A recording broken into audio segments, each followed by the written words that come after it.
Hi hello good morning. ನಾನು ನಿಮ್ಮ Akshata from spices of my life ಚಾನಲಿಂದ ತುಂಬ ದಿನಗಳಾದಮೇಲೆ ಆಲ್ಮೋಸ್ಟ್ 3 ವೀಕ್ಸೇ ಆಗಿತ್ತು ಅನಿಸುತ್ತೆ ನಾನು ವೀಡಿಯೋಸ್ ಆಗಲಿ ಏನೂ ಮಾಡಿರಲಿಲ್ಲ. Because I was travelling, back to back travel ಮಾಡ್ತಾಯಿದ್ದೆ. ಸೊ ಇವತ್ತು ನನ್ನ ಮಾರ್ನಿಂಗ್ ಡೇ ಶುರು ಆಗಿದ್ದು ನನ್ನ ಬಂಗಾರ ಕೂಸು ರೂಬಿನ ನೋಡಿಕೊಂಡು ತುಂಬ ಪೀಸ್ಫುಲ್ಲಾಗಿ ನಾಲ್ಗೆ ಹೊರಗೆ ತೆಕ್ಕೊಂಡು ಕ್ಯೂಟಾಗಿ ಮಲಗಿದ್ಲು. ಸಾರಿ, ಅದು ಕತ್ಲೆ ಇರೋದ್ರಿಂದ ಅವಳ ಫೇಸ್ ಅಷ್ಟು ಚೆನ್ನಾಗಿ ಕಾಣಿಸ್ದೇ ಇರ್ಬೋದು, ಬಟ್ ತುಂಬ ಕ್ಯೂಟಾಗಿ ಕಾಣಿಸ್ತಾ ಇತ್ತು. ಸೊ ಬೆಳಗ್ಗೆ ಎದ್ದು ಬೆಡ್ಶೀಟೆಲ್ಲ ಮಡಚಿಬಿಟ್ಟು ನನ್ನ ರುಟೀನ್ನ ಶುರು ಮಾಡಿಕೊಂಡೆ. ಮುಂಚೆ ಫ್ಲ್ಯಾಟಲ್ಲಿ ಆಗಿದ್ದರೆ ನಾನು ರಂಗೋಲಿ ಹಾಕೋದು ಅದು ಏನೂ ಮಾಡ್ತಾ ಇರಲಿಲ್ಲ. ಬಿಕಾಸ್ ನನಗೇನೋ ಆ ಫೀಲ್ ಬರ್ತಾ ಇರಲಿಲ್ಲ ರಂಗೋಲಿ ಹಾಕಬೇಕು ಅಂಥೇಳಿ. ಇದು ಇಂಡಿಪೆಂಡೆಂಟ್ ಮನೆ ಆಗಿರೋದ್ರಿಂದ ಏನೋ ಒಂಥರ ಖುಷಿ, ನೀಟಾಗಿ ಹೊಸಲೆಲ್ಲ ತೊಳೆದ್ಬಿಟ್ಟು ರಂಗೋಲಿ ಹಾಕಿ ಚೆನ್ನಾಗಿಡೋಣ ಅಂಥೇಳಿ. ಸೊ ಹಾಗಾಗಿ ಇವತ್ತು ನನ್ನ ಮಾರ್ನಿಂಗ್ ಶುರು ಆಗಿದ್ದು ರಂಗೋಲಿ ಹಾಕೋದ್ರ ಮೂಲಕ. ಸೊ ನಾನು ಮುಂಚೆ ಅಂದರೆ ಆಲ್ಮೋಸ್ಟ್ ಸ್ಕೂಲ್ ಡೇಸಲ್ಲಿ ರಂಗೋಲಿ ಹಾಕ್ತಿದ್ದೆ. ಅದಾದಮೇಲೆ ಹಾಕೇ ಇಲ್ಲ ಅನಿಸುತ್ತೆ. ಅತ್ತೆ ಮನೆಗೆ ಹೋದವಾಗ ಅಂದರೆ ಶಿವಮೊಗ್ಗ ಹೋದರೆ ಮಾತ್ರ ಹಬ್ಬದ ಟೈಮಲ್ಲಿ ಹೋದರೆ ಅಲ್ಲಿ ರಂಗೋಲಿ ಹಾಕ್ತಿದ್ದೆ, ಬಿಟ್ಟರೆ ಬೆಂಗಳೂರಲ್ಲಿ ರಂಗೋಲಿ ಹಾಕಿದ್ದೇ ಇಲ್ಲ.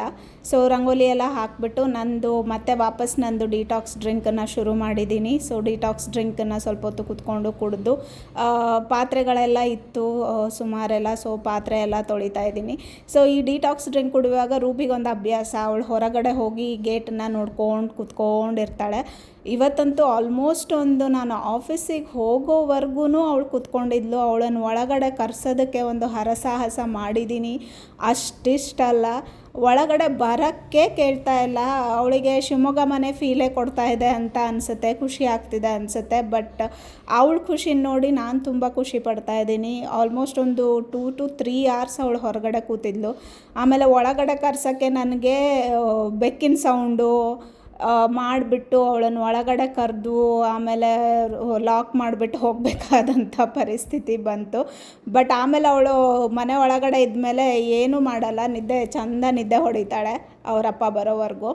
ಸೊ ಕ್ಲೀನಿಂಗ್ ಎಲ್ಲ ಮುಗಿಸ್ದೆ, ನಂದು ಪಾತ್ರೆ ಕಸನೆಲ್ಲ ಮುಗಿಸಿ ರಾತ್ರಿ ನಾನು ಕಡಲೆಕಾಳು ನೆನೆಸಿಟ್ಟಿದ್ದೆ ಉಸುಳಿ ಮಾಡೋಣ ಅಂಥೇಳಿ. ಸೊ ಕಡಲೆಕಾಳು ಉಸುಳಿ ಆಮೇಲೆ ಬೀನ್ಸ್ ಪಲ್ಯ ಮಾಡ್ತೀನಿ. ಹಸ್ಬೆಂಡ್ ಇಲ್ಲ, ಅವ್ರು ಆಫೀಸಿಗೆ ಹೋಗಿದ್ದಾರೆ. ಹಾಗಾಗಿ ನನಗೆ ಎಷ್ಟು ಬೇಕೋ ಅಷ್ಟು ರೈಸ್ ಮಾಡಿಕೊಂಡು ಮೊಸರನ್ನ ಬೀನ್ಸ್ ಪಲ್ಯ ತೊಗೊಂಡು ಹೋಗೋಣ ಅಂತ ಯೋಚನೆ ಮಾಡಿದೆ. ಅವ್ರಿಗೆ ರಾತ್ರಿಗೆ ಬೀನ್ಸ್ ಪಲ್ಯ ಮತ್ತು ಉಸುಳಿ ಆಗುತ್ತೆ ಅಂತ, ಯಾಕಂದರೆ ಅವ್ರು ಹೇಳ್ತಾಯಿದ್ರು ನಾನು ರೈಸ್ ಬೇಡ ನನಗೆ ಅಂಥೇಳಿ.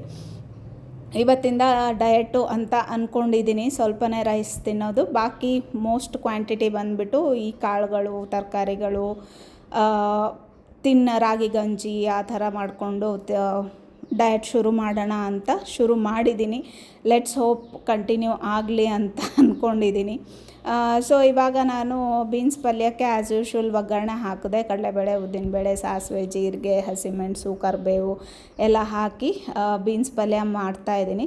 ಸೊ ಯೂಶ್ವಲಿ ನಾನು ಬೀನ್ಸ್ ಪಲ್ಯಕ್ಕೆ ಮುಂಚೆ ಆಗಿದ್ದರೆ ಸ್ವಲ್ಪ ನೀರು ಹಾಕಿಬಿಟ್ಟು ಅದನ್ನು ಬೇಯಿಸೋಕ್ಕೆ ಬಿಡ್ತಾಯಿದ್ದೆ. ಬಟ್ ಇತ್ತೀಚೆಗೆ ನಾನು ನೀರು ಹಾಕೋದು ಸ್ಟಾಪ್ ಮಾಡಿದ್ದೀನಿ. ಅದು ಹಬೆಯಲ್ಲೇ ಬೇಯ್ಕೊಳ್ಳಿ ಅಂಥೇಳಿ. ಅದು ಚೆನ್ನಾಗಿ ಟೇಸ್ಟ್ ಬರುತ್ತೆ. ನೀರು ಹಾಕಿದ್ರೂ ಅದು ಡಿಫ್ರೆಂಟ್ ಟೇಸ್ಟು. ನೀರು ಹಾಕಿ ಬೇಯಿಸೋದು, ಹಬೆಯಲ್ಲಿ ಬೇಯಿಸ್ಕೊಳ್ಳೋದು ಇನ್ನೊಂದು ಥರ ಡಿಫ್ರೆಂಟ್ ಟೇಸ್ಟ್ ಬರುತ್ತೆ. ಸೊ ಇವತ್ತು ನಾನು ಆ ಥರ ಮಾಡಿದ್ದೀನಿ. ತುಂಬ ಚೆನ್ನಾಗೇ ಇತ್ತು ಆಲ್ಮೋಸ್ಟ್, ಯಾಕಂದರೆ ಹಸ್ಬೆಂಡು ಬಂದು ಖಾಲಿ ಮಾಡಿದರು ಅಂದರೆ ಚೆನ್ನಾಗಿತ್ತು ಅಂತ ಲೆಕ್ಕ. ಸೊ ನಂದು ಬೀನ್ಸ್ ಪಲ್ಯ ರೆಡಿ ಆಯಿತು. ಸೊ ಉಸುಳಿಗೆ ನಾನು ಯೂಶ್ವಲಿ ಹಿಂಗಿನ ಒಗ್ಗರಣೆ ಕೊಟ್ಕೊಂಡು ಕಾಯಿ ತುರಿನೂ ಹಾಕಿನೂ ಮಾಡ್ತಾರೆ.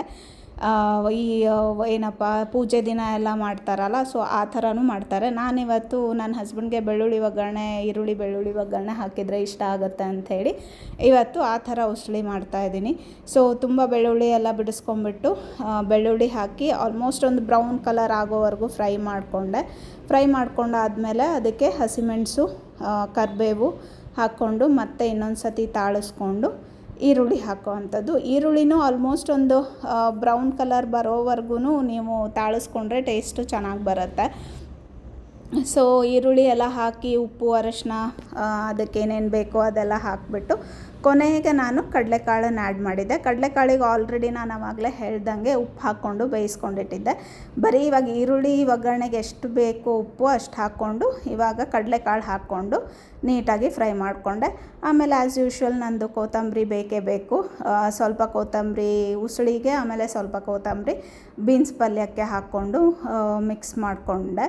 ಸೊ ಇದು ಇವತ್ತಿನ ನನ್ನ ಡಯಟ್ ಫುಡ್ಡು ಅಥವಾ ಲಂಚು ಅಥವಾ ಆಫೀಸಿಗೆ ತೊಗೊಂಡು ಹೋಗೋದು ಅಂತಲೂ ಏನಾದರೂ ಹೇಳ್ಬೋದು. ನಂದು ಅಡುಗೆ ಆಯಿತು. ಸೊ ಆಲ್ಮೋಸ್ಟ್ ಒಂದು 4-5 ಮಂತ್ಸೇ ಗ್ಯಾಪ್ ಆಗಿತ್ತು ನನ್ನ ಎಕ್ಸಸೈಸ್ಗೆ. ಹಾಗಾಗಿ ಎಕ್ಸಸೈಸನ್ನು ಶುರು ಮಾಡಿಕೊಂಡೆ ಇವತ್ತಿಂದ. ಎಕ್ಸಸೈಸು ಶುರು ಮಾಡಿಕೊಂಡ್ರೆ ಒಂದು ಲೈಟ್ ಫೀಲ್ ಆಗುತ್ತೆ, ಮತ್ತೊಂದು ಯು ಫೀಲ್ ಎನರ್ಜೆಟಿಕ್. ಆಮೇಲೆ ನನಗೆ ನೀ ಪೇನ್ ಮತ್ತೆ ಶುರು ಆಗಿತ್ತು. ಸೊ ಹಾಗಾಗಿ ಎಕ್ಸಸೈಸ್ ಇಸ್ ಮಸ್ಟ್ ಅಂತ ಅಂದ್ಕೊಂಡು ಶುರು ಮಾಡಿದ್ದೀನಿ.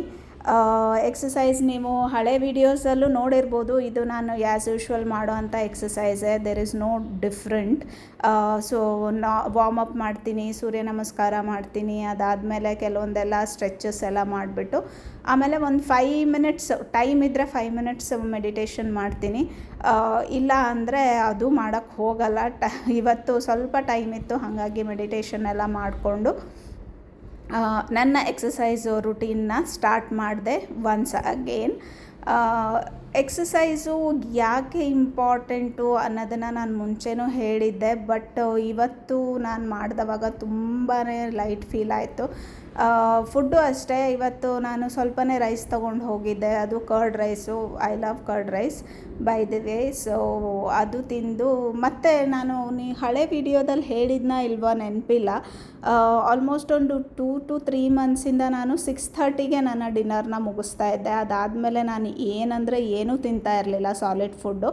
ಜಸ್ಟ್ ವಾಟರ್ ಕುಡಿತಿದ್ದೆ, ಇಲ್ಲ ಗ್ರೀನ್ ಟೀ ಕುಡಿತಿದ್ದೆ, ಇಲ್ಲಾಂದರೆ ಕ್ಯಾಮೊಮೈಲ್ ಟೀ ಕುಡಿತಿದ್ದೆ, ಇಲ್ಲ ಮನೆಗೆ ಬಂದ ಮೇಲೆ ಸೋಂಪು ವಾಟರ್, ಫೆನಲ್ ಸೀಡ್ಸನ್ನು ನೆನೆಸ್ಬಿಟ್ಟೆ ಹೋಗಿರ್ತಿದ್ದೆ. ಸೊ ಅದರ ನೀರನ್ನು ಬಂದು ಕುಡಿದು ಮಲಗ್ತಿದ್ದೆ. ಇವಾಗ ಮತ್ತೆ ಇವತ್ತಿಂದ ಅದೇ ರುಟೀನ್ನ ಶುರು ಮಾಡ್ಕೊಳ್ಳೋಣ ಅಂದ್ಕೊಂಡಿದ್ದೀನಿ. ಇದು ಇವತ್ತಿನ ನನ್ನ ಲಂಚ್ ಬಾಕ್ಸ್. ಉಸುಳಿ, ಬೀನ್ಸ್ ಪಲ್ಯ, ರಾಗಿ ಗಂಜಿ, ಮೊಸರನ್ನ ಮತ್ತು ಕ್ಯಾರೆಟು, ಕುಕುಂಬರು. ಸೊ ಇವತ್ತಿನ ನನ್ನ ವಿಡಿಯೋ ಇದು. ಮತ್ತೆ ಸಿಗೋಣ. ಟಾಟಾ ಬಾಯ್.